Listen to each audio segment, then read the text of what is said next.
Main Street programs sit at the intersection of many different and often conflicting community interests. Business owners, residents, civic groups, city departments, and volunteers all bring different priorities to the table. Because of that, it's rare to make a decision that satisfies everyone. That's not a failure.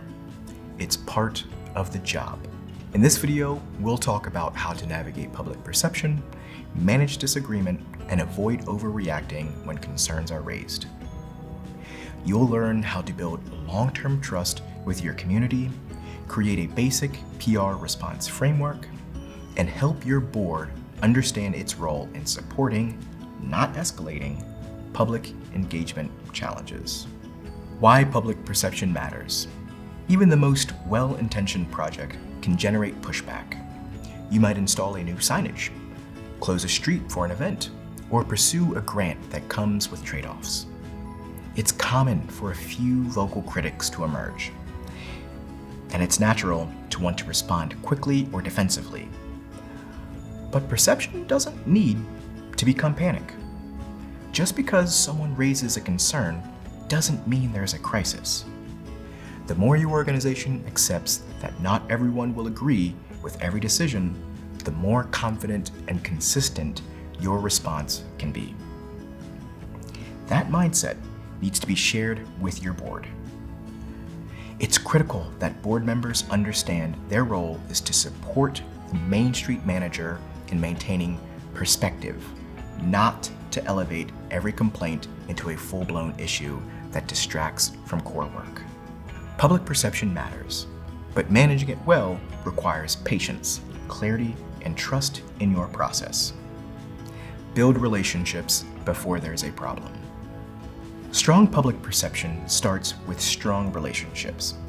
When people know who you are and feel included in the conversation, they're more likely to give you the benefit of the doubt when challenges arise. Share regular updates through newsletters or social media. Attend neighborhood meetings when you can. Use plain language to explain your work. Don't just list activities, share the why behind them. For example, if you're upgrading infrastructure, let residents know what it will improve, how long it will take, and who to contact with questions. Make sure your outreach methods are inclusive. If your district includes non-English speaking populations or areas with limited internet access, adjust your communications accordingly.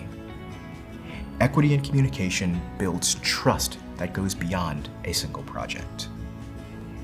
Listen without reacting. Not every complaint needs to become a campaign. When someone expresses concern, the best first response is to listen, fully and without defensiveness. Ask clarifying questions, thank them for reaching out, and give yourself time to process before deciding whether action is needed.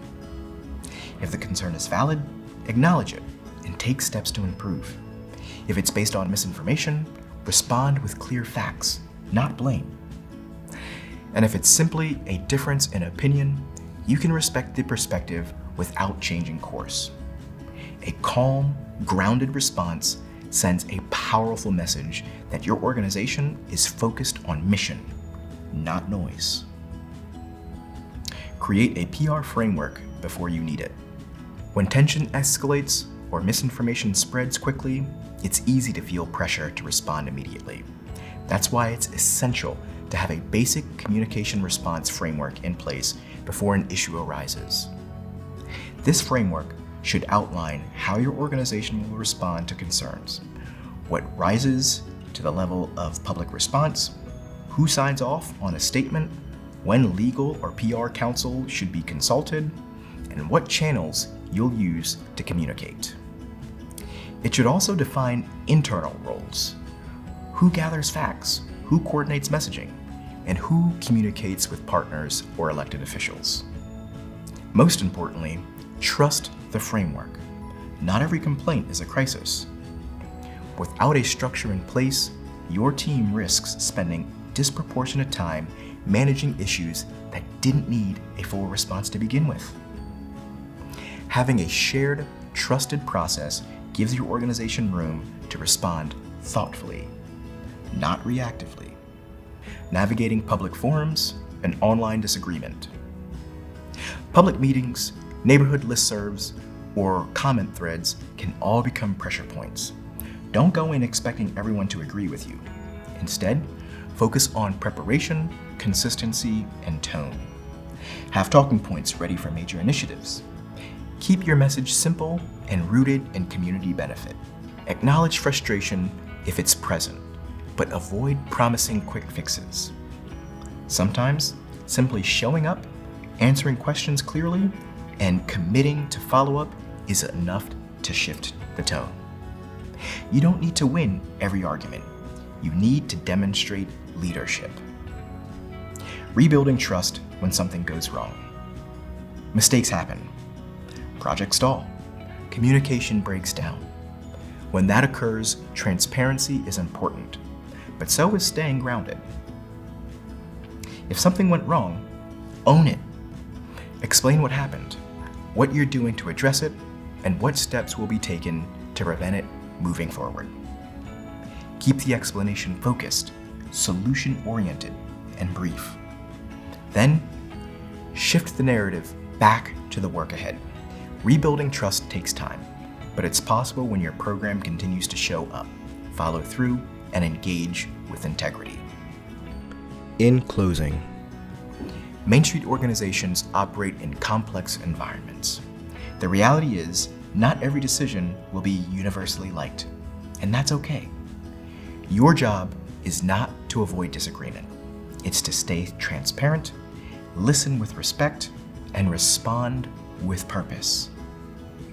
This week, take a look at how your organization communicates with residents. Do you have a consistent channel in place? Do people know how to ask a question or voice a concern? Do you have a basic framework for responding when issues arise? If not, start with something simple. Draft a one-page outline of how your team would handle public feedback or controversy. Share it with your board. A shared understanding today could save hours of stress later. Let your leadership be defined not by how loudly you react, but how calmly and confidently you move forward.